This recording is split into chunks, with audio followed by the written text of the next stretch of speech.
It is unprecedented that the judge has agreed with us that this mischievous fundraising process, funded by IPOA with the support of international, with the support of civil societies, seeking to raise money at the expense of the security of Kenyans, has been brought to a stop. That the plea taking for one Ahmed Rashid has been deferred to the 26th of January. In between, there is a notice of motion.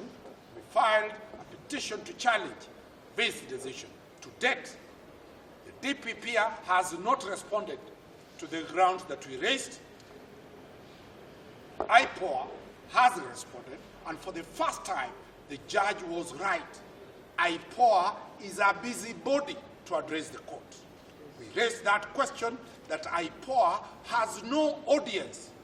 The only entity that has audience is the DPP, and the judge agreed with us, because the moment they are addressing the court, they are addressing not for the court to hear, they are addressing their foreign masters, so that they say, now that we have arrested Ahmed Rashid and we have talked in court, give us billions. The checks have gone, they will stay without Christmas, because you've seen the number of people that have been brought here. They wanted to have Rashid as the slaughter person for them to have money to fund, to pay rent for up to January, and also to pay salaries and bonuses for Christmas.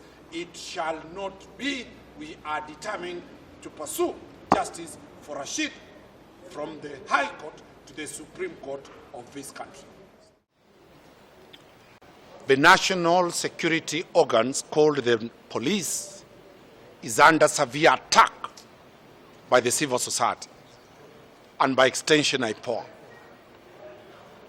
Several police officers, in the discharge of their mandate, have been arraigned in court at the expense of the security of 45 million Kenyans. We are appealing to the then Provincial Police Commandant, Japheth Koome, now Inspector General of Police, to take up this matter and return the morale of the police and defend the citizens in this Christmas season. Several police officers being arrested while in discharge of their duties is simply telling the citizens, muko peke yenu. When this incident happened, the then Provincial Police Commandant, one Japheth Koome, endorsed the actions of Rashid. That day, when Rashid was captured, if it is true, at Isli, a police officer was shot, was being buried, and the Provincial Police Commandant, then one Japheth Koome, was at the funeral. And when the media got to him, he said he is burying one of the police officers who was killed by the two boys. Nobody has talked about the family of that police officer that was killed. The civil society have gone on maternity leave over that matter. We are urging now the Inspector General of Police that the state, in terms of security, is wanting by virtue of the constant attack and arrest by IPOA by several police officers across the country. Number two, Ahmed Rashid, history will tell you what he has done. And what Mheshimiwa has put it very clearly is that these are the few gallant Kenyans who are supposed to be rewarded by His Excellency the President on the 12th of December during the national celebrations. We avoid giving national awards to the Githeri people and award national awards to serious police officers who has made us to sleep, wake up, and do our business without the fear of the marauding thugs.